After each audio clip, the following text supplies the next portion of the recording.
marahil walang sugat.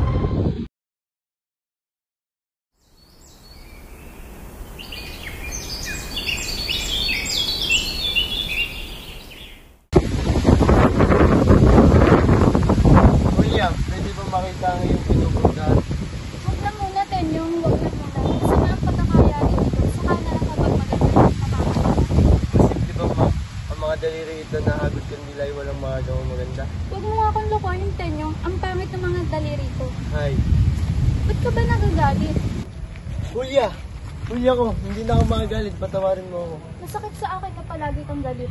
Lumalaganap sa dibdib ko ang masaganang tuwa na inilagay mo ang pangalan ko sa panyong iyan. Panyong ito? Para sa'yo? Hindi para sa'yo ang panyong ito. Kasi nungalingan, kung hindi para sa akin, kanina ito. Hindi mo panyo iyan. Sa among iyan. Ayan iaalay ko ngayong kaarawan ng Pasko. Hindi pala sa akin ha. Sige, kung sa among o sa demonyo, bakit ang letra ay among, ene, efe? Oo nga. Sapagkat ang A, among, N natin, at F ay private. Among praile? Niloloko mo ba ako? Malapastanganan, huwag mo ako kagayahin tungkol sa kanila. Mabilis mo panting ang tenga ko. Nakaganti rin ako. Kuya, magsabi ka ng totoo para sa kura nga ba? Huwag mong sunugin ang panyo mo. Pagkakasabi mo ito'y naginit ang aking dugo at hindi mapigilan ng galit. Julia! Julia! Nakita mo ba ang bago kong makato? O Lucia, anong nangyari sa'yo? Nadakip ang tatay mo sa voluntaryo Santa Maria. Narinig ko, sa Bulacan siya dadalhin. Di, ako'y paparol lamang at susundan ng tatang. Sandali lamang at kami sasama. Julia, magtapis ka.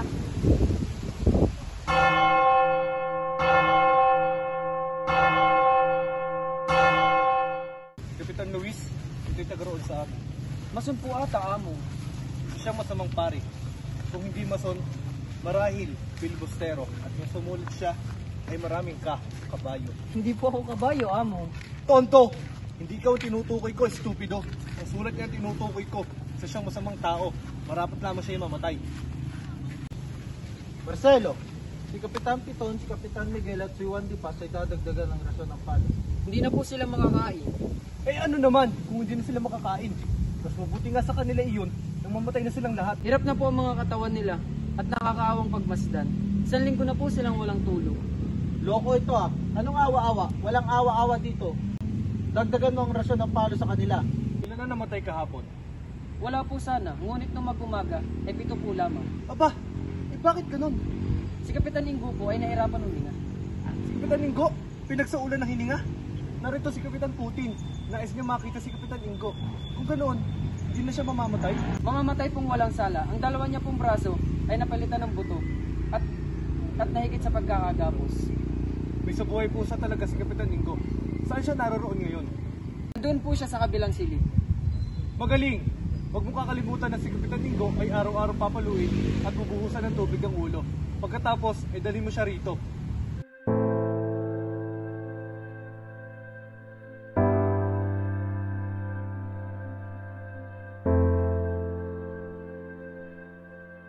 Pasensya ka na, Inggo. Napag-utusan lang kami ng mga praile.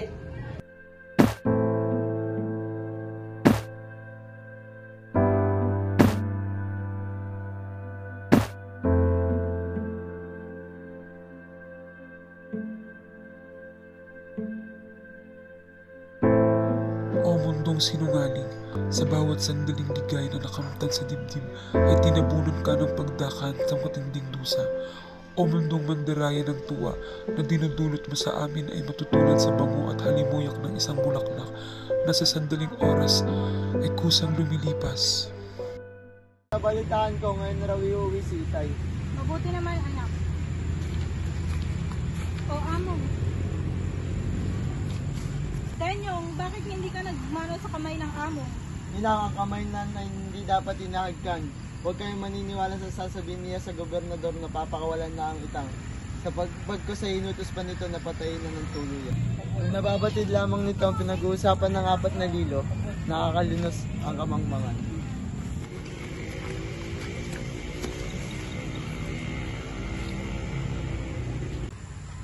Inggo ko, bakit ganito ang sinapit mo? Tatang, di kayo tumihaya nang hindi ka mangalay. Grabe ang kanyang sinapit. O Diyos ko, makapangyarihan ng itong pinagkaloob mong problema. Sa sobrang hinagpis ng nararamdaman ni Tenyong, batid niyang ipagiganti ang kanyang ama. O Tenyong ko, tila yata ako'y iyong natitiis na. Tenyong ko, magbalik ka at ako'y iligtas mo. Ako'y ipagkakaisang dibdib kay Miguel na hindi ko naman nais. Magmadali ka, mahal ko. Maghihintay ako.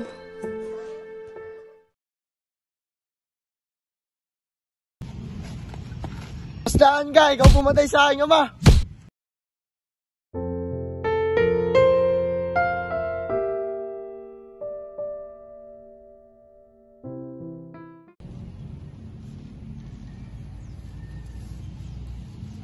Julia, magbihis ka na at dadating si Miguel at ang kanyang ina. Dapat ay pakitaan mo sila ng magandang asal. Kung pumarito man sila, edi kausapin niyo sila. Anong sinabi mo? Wala ho. Dali ka nga rito. Hindi naman masama ang pakay ng mabubuting tao. Hindi ko po hinahangad ang mga magagandang sinasabi niyo. Ang hinahangad ko po Ay ano, sabihin mo at nang maintindihan kita. ang hinahangad ko po ay ang lalaking papakasalan ko at Julia, ikaw ay bata pa. Anong puso-puso ang sinasabi mo? Iba na talaga ang panahon ngayon. nakakasindak ang mga salita mo, ina. Siyang tunay lamang. Ngunit ina, hindi ako makakasunod sa mga lakaran ng panahong iyon. Hindi Julia, hindi maaari. May kinalulugdan ka. Wala ho. Kung walay, bakit hindi mo matanggap ang aking inaalok? Magbihis ka na dahil bukas makalaway mag-aasawa ka na. Julia! Julia! Monica, anong gagawin ko? Bukas na ang kasal ko. Itakas mo ko. Ngunit hindi ito maaari.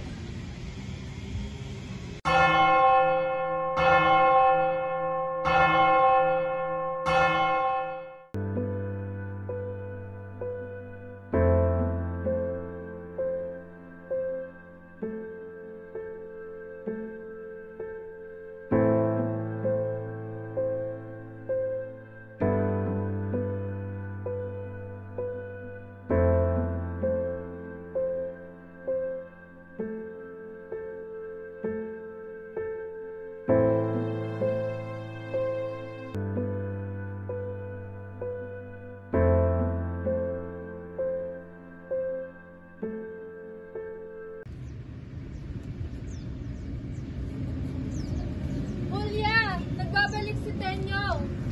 Tenyong ko! Tumayo ka, narena ang pari. Julia, anong ginagawa mo? Tumayo ka dyan. Lapit nang mamatay si Tenyo. Ang kanyang huling-hiling na lamang ay ang maipakasal kay Julia. Ano? Hindi maaari. Wala akong magagawa kung yun ang iyong nais, Julia. Sige, ako'y pumapayag na. Talaga ko na kayo bilang mag-asawa ngayong araw na ito. Maaari niyo ng halikan ng isa't isa.